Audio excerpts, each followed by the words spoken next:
Good morning. स्वागत है आप सभी का जीडीटी एजुकेशन में। आइए आज के इस क्लास में फिर से आप लोग आपका अध्याय 15 तक था दीनबंधु निराला, उसी पार्ट से रिलेटेड कुछ वस्तुनिष्ठ प्रश्न मैं लेकर फिर से आई हूँ।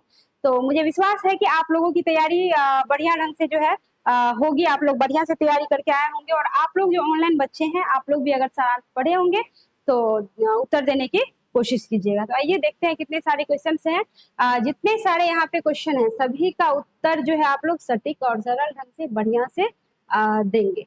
चलिए, तो आपका शीर्षक क्या है बच्चों? दीनबंधु निराला। और अध्याय कितना था? 15। अध्याय हो गया 15, शीर्षक हो गया दीनबंधु निराला। तो आइए प्रत्येक प्रश्न का उत्तर जो है आप लोग सोच समझ के बढ़िया से दीजिएगा। पहला प्रश्न देखते हैं क्या है। पहला प्रश्न है कि दीनबंधु निराला पाठ के रचनाकार कौन है? बताइए। आचार्य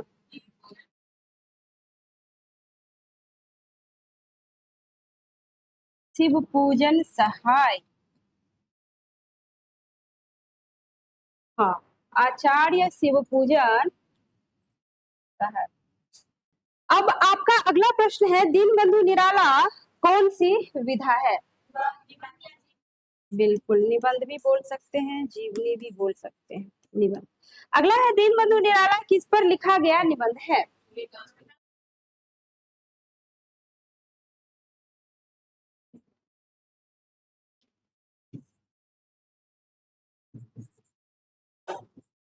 सूर्यकांत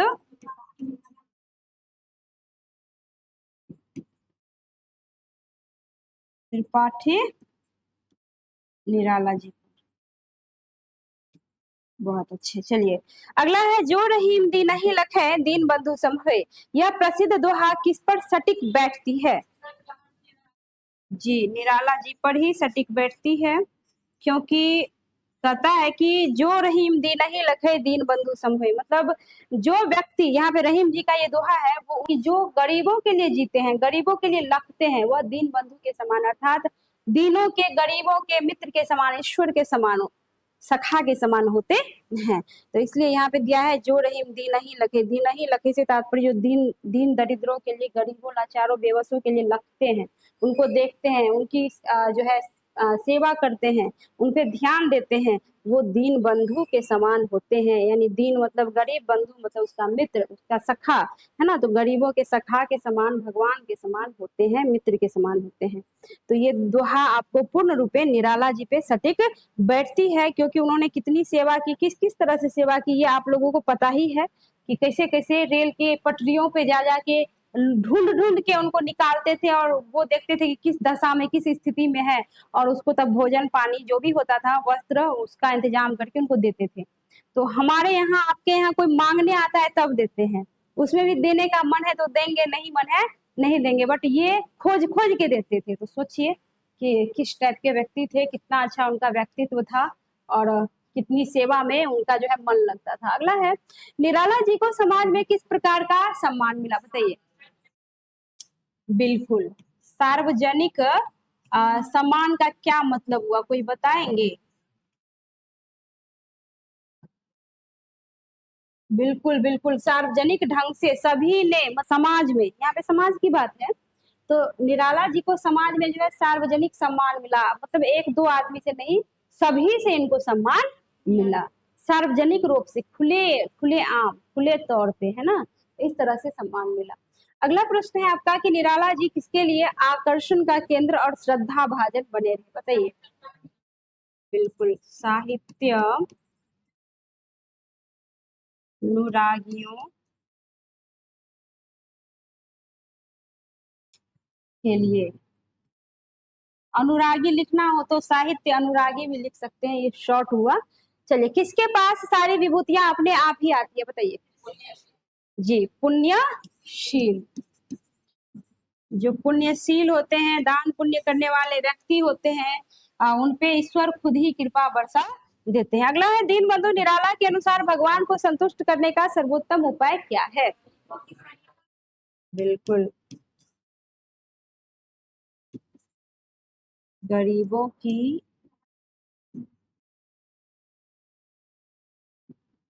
सहायता करना। अगला है, अगर कहीं निराला जी सेवा नहीं दे पाते थे तो क्या करके संतोष पाते थे?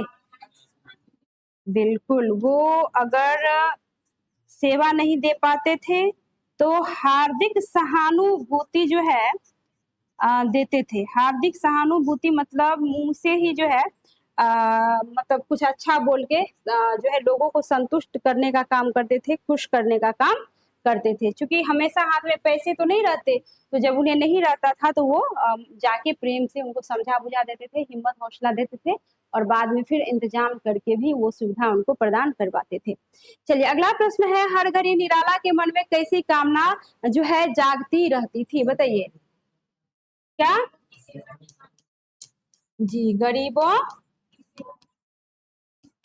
की सेवा की कामना। अगला है, निराला जी किस मिशन में नियुक्त थे? बताइए। श्री रामकृष्ण मिशन।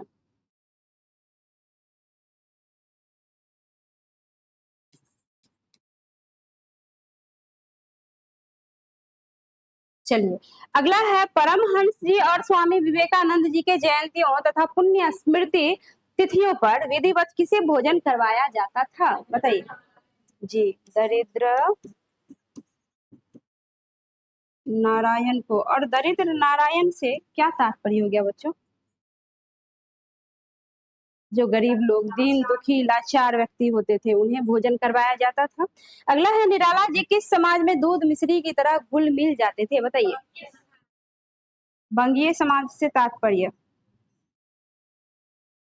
बोलिए। बंगाली ना? जी, चलिए अगला क्वेश्चन है आपका कि कौन व्यक्ति शीघ्र ही बंगाली बंधुओं का आत्मीय बन जाता है? जी,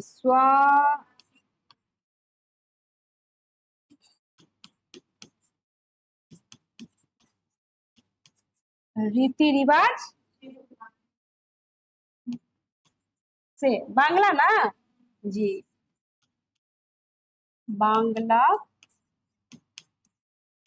बोलने वाला। जी, यानी जिसको अगर बांग्ला बंगाली बोलना आ जाता था तो वो उनके आत्मीय बन जाते थे, मतलब उनके मित्र बन जाते थे, उनके सीधे दिल में ही जो है बस जाते थे। अगला प्रश्न है कि परमहंस श्री रामकृष्ण देव के बेलूर मठ कहाँ स्थित हैं? बताइए। कहाँ? बिल्कुल, कलकत्ता में जो है स्थित है। अगला है, बंगीय समाज के लोग निराला जी से किसकी गीत गवाकर सुनते और तृप्त होते थे? किसके? बिल्कुल, कविंद्र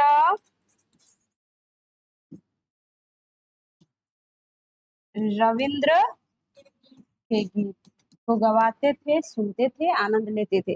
अगला है, निराला जी को ईश्वर की ओर से क्या मिली थी? भगवद विभूतियां।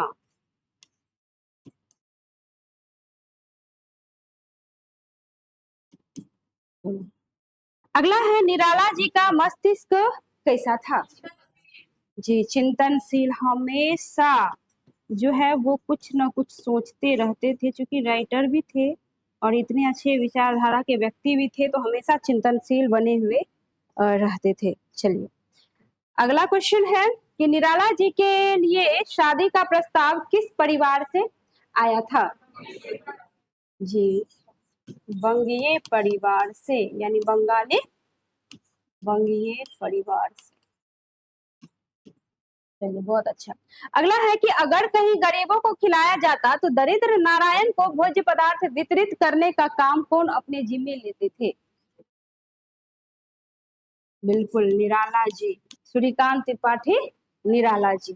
चलिए, कंगालों को खिलाने में निराला की गहरी लगन देखकर लोग क्या हो जाते थे? मुग्ध हो जाते थे, मतलब इतने प्रेम से खिलाते थे कि लोग तो मंत्रमुग्ध होके देखते रह जाते थे कि इतना प्रेम से कोई किसी को किसे खिला सकता है। मतलब अपने खास व्यक्ति, खास मित्रों, रिश्तेदार को भी इतना प्रेम से लोग नहीं खिलाता, जितना प्रेम और आनंद से वो सबको भोजन करवाते थे। चलिए, निराला जी को क्या खूब मिली थी? जी, भगवद विभूतियां 2 बार हो गया क्या? मतलब सृजनहार ने उन्हें हर तरह से संवार दिया था, रूप रंग आचार विचार व्यवहार, यानी भगवत विभूतियां उन्हें भगवान की ओर से मिली थी और सोच भी उतना ही पवित्र, उतना ही जो है आ, शुद्ध था। अगला है, निराला जी की मेधा शक्ति कैसी थी? विलक्षण। अगला, निराला जी का हृदय कैसा था? दयाद्र। दयाद्र, यानी दयालु, तभी ना सब पे कृपा करते थे, दयालु टाइप के व्यक्ति थे, दयालु हृदय के व्यक्ति थे। चलिए अगला प्रश्न है, निराला जी दूसरी विवाह क्यों नहीं करना चाहते थे, बताइए। जी, पत्नी व्रत स्वभाव के कारण, यानी वो अपनी पत्नी को छोड़ के किसी के बारे में कभी सोचा ही नहीं। किन पदार्थों के प्रति निराला के मन में आसक्ति नहीं हुई? बिल्कुल, मोहक पदार्थों के प्रति कभी भी जो है उनके मन में आसक्ति नहीं हुई। मतलब पत्नी के गुजर जाने के बाद उन्हें कभी नहीं हुआ कि हम थोड़ा-सा ऐश-मौज की ज़िंदगी जीवन जो जो है व्यतीत करें या फिर दूसरी शादी कर लें। वो चाहते तो कर सकते थे, क्योंकि रूप-रंग से भी बहुत ही अच्छे थे। अच्छे-अच्छे फैमिली से, अमीर-अमीर खानदान से उनके लिए रिश्ता आता था, लेकिन सभी को उन्होंने क्या किया? ठुकरा दिया, क्योंकि वो पूर्ण रूपेण जो है असली पत्नी भक्त थे। चलिए अब आपका अगला प्रश्न देखते हैं क्या है? निराला जी के पास क्या अतिथि के समान अल्प अवधि तक ही टिकता था, बताइए। क्या? बिल्कुल, पैसा या फिर रुपया लिखिए।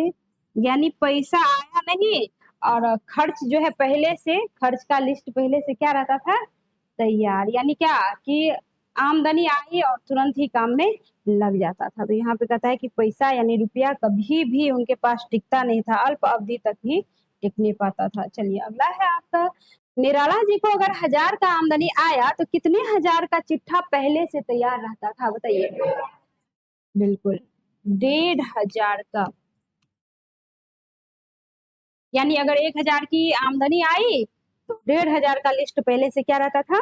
तैयार रहता था। यानी गरीबों का लिस्ट, गरीबों को क्या देना है, क्या हेल्प करनी है, क्या सहायता प्रदान करनी है, वो पहले से लिख-लिख के रखे रहते थे। अगला है कि जब निराला जी को मन माफिक अर्थ लाभ होता तो वे तुरंत किसकी ओर जो है दौड़ जाते थे?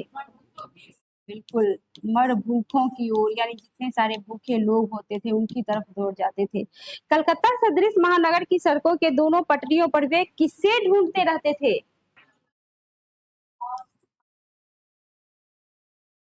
असमर्थ, अपाहिज एवं भिखारियों को।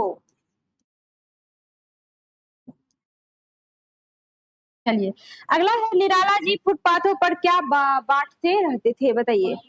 क्या? अच्छा,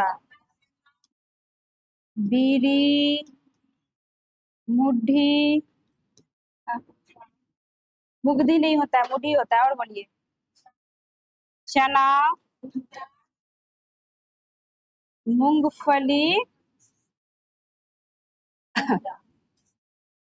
और भुंजा, यानी इतना कुछ वो क्या करते थे?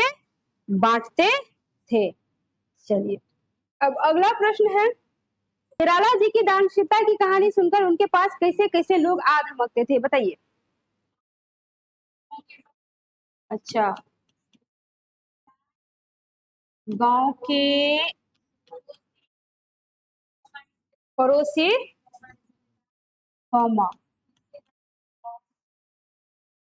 रिश्तेदार और ढोंगी लोग, यानी इसमें से कुछ भी रह सकता है, कोई एक कुछ भी। तो याद रखिएगा, सभी को याद रखिएगा। भोजन कपड़े जूते की मांग के साथ निराला से लोग क्या क्या ऐंठते थे? क्या? बिल्कुल, राह खर्च। ऐसे ऐसे लोग भी आते थे कि भोजन भी ले खा लिए, कपड़े भी मांग लिए, जूते चप्पल कंबल जाजिम जितना होता था, बेडशीट वगैरह तक नहीं छोड़ते थे। और जब जाने लगते थे तो सीधे सीधे बोलते थे कि भैया आप जो है ना हमें राह खर्च भी दे दो, यानी भाड़ा भी दे दो। उतनी भी औकात नहीं होती थी कि जो है राह खर्च भी अपनी ओर से लेके आए। तो उन्हें सब उनको ऐंठते थे, मतलब वो सिंपल साधारण व्यक्ति थे, अच्छे स्वभाव के व्यक्ति थे, जानते थे कि सब ठग रहा है हमको, लेकिन फिर भी उन पे कोई असर नहीं पड़ता था क्योंकि बहुत ही अच्छे इंसान थे। अगला है निराला जी किसके मर्मज्ञ व्यक्ति थे बताइए? बिल्कुल, नीति और धर्म के। अगला है किसे देखकर इक्के तांगे वाले भी तय किया हुआ भाड़ा छोड़ देते थे? बिल्कुल, निराला जी को देखते ही जितने सारे इक्के तांगा वाला जो है होते थे ना, इक्के तांगे वाले, सभी जो है तय किया हुआ भाड़ा, यानी पहले से जो मान लो पैसेंजर आके बैठा है, तो उनको बोलते थे भैया तुम कहीं और देख लो। मतलब क्या उनको बिठाते थे ताकि हमको ये क्या मिले, अधिक मिले, और वो अधिक देते भी थे। तो इसलिए लोग तय किया हुआ भाड़ा छोड़ देते थे और निराला जी का इंतजार करने लगते थे। उनको बिठाने के लिए मार होने लगती थी कि हम बिठाएंगे अपने गाड़ी में, तो हम बिठाएंगे। अगला है निराला जी के दरिया दिली से कौन कौन परिचित थे बताइए तो? अच्छा, दर्द दर्दमंदों के साथ इक्के। अच्छा, इक्के तांगे वाला, यानी दर्दमंदों के साथ इक्के तांगे वाला भी जो है जो है इनके दरिया दिली से परिचित थे। सभी जानते थे कि ये जब भी हमारे तांगे में आते हैं, रिक्शे में आते हैं, टेम्पू में आते हैं, तो हमें डबल फायदा देके ही जाते हैं। तो इनके दरिया दिली से सभी जो है परिचित थे। अगला है 37वां प्रश्न, राह चलते निराला जी को कौन सींचते थे बताइए? बिल्कुल, देखिए ऐसे व्यक्ति थे जो बूढ़े बुजुर्ग लोग जो है ना, इन्हें असीसने लगते थे। असीसने लगते थे मतलब आशीर्वाद देने लगते थे। बताओ ऐसा आदमी बन पाना क्या साधारण बात है? आजकल तो अपने लोग भी दुआ देने से कतराते हैं ना, बस दुए दे देंगे, क्योंकि आपकी तरक्की देख के लोग खुश नहीं होते, बहुत कम लोग खुश होते हैं। जो वास्तव में आपके अपने होंगे, आपके लिए सोचेंगे, बाद बाकी बस जलते हैं और जलेंगे और अंदर कोसेंगे कि कब वो वहां से नीचे गिरे। और ये देखो ऐसे थे कि अपना तो छोड़ो ना, टोला मोहल्ला अड़ोस पड़ोस गांव समाज देश जिधर से गुजरते थे लोग उनको दुआ देते थे, खास करके बूढ़े बुजुर्ग लोग। याचकों के लिए निराला जी क्या थे? बिल्कुल, कल्प तरु। कल्प तरु से तात्पर्य बताइए? कल्पतरु के एक ऐसा वृक्ष माना जाता है कि जिनसे आप कुछ भी मांगेंगे तो वो आपको पूरा कर देता है, मनोकामना पूरी होती है। देवताओं के पास होता है, तो जिनसे जो है कुछ भी मांगो तो उनकी पूर्ति हो जाती है। अगला है उनका स्मरण करना ईश्वर की दी हुई वाणी को व्यर्थ करना है, यह कथन किनके हैं?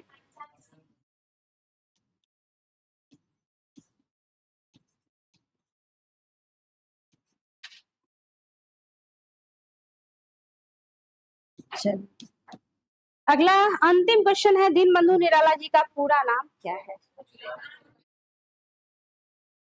बिल्कुल, सूर्य सूर्यकांत त्रिपाठी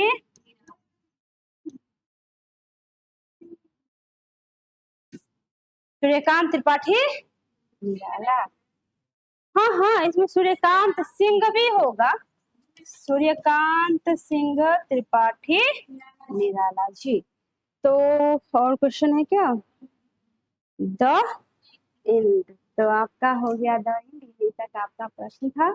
और मुझे विश्वास है कि ये सारा प्रश्न आप लोगों तक पहुंच ही जाएगा, आप लोग को प्राप्त हो ही जाएगा। तो इतना मेहनत करती हूँ आप लोगों के लिए, तो कम से कम आप लोग इतना कीजिए कि वीडियो को लाइक कीजिए, कमेंट कीजिए, अपना सुझाव सलाह दीजिए। कोई दिक्कत है तो कमेंट के माध्यम से पूछिए, और हो सके तो अपने अपने ग्रुप में शेयर कीजिए, क्योंकि सारा प्रश्न मैंने खुद बनाया है, किसी से कोई नेट, किसी चैट जीपीटी, किसी चीज से का सहारा कभी नहीं लेती हूँ। ये सब मैं खुद से पुस्तक पढ़ के आप लोगों के लिए तैयार करती हूँ। तो कम से कम आप इतना कीजिए मेरे लिए कि मेरे इस वीडियो को, मेरे इस चैनल को अपने ग्रुप में, अपने फ्रेंड्स, अपने दोस्तों में, है ना, आप शेयर कीजिए। मिलती हूँ अगला चैप्टर लेकर अगले क्लास में। धन्यवाद।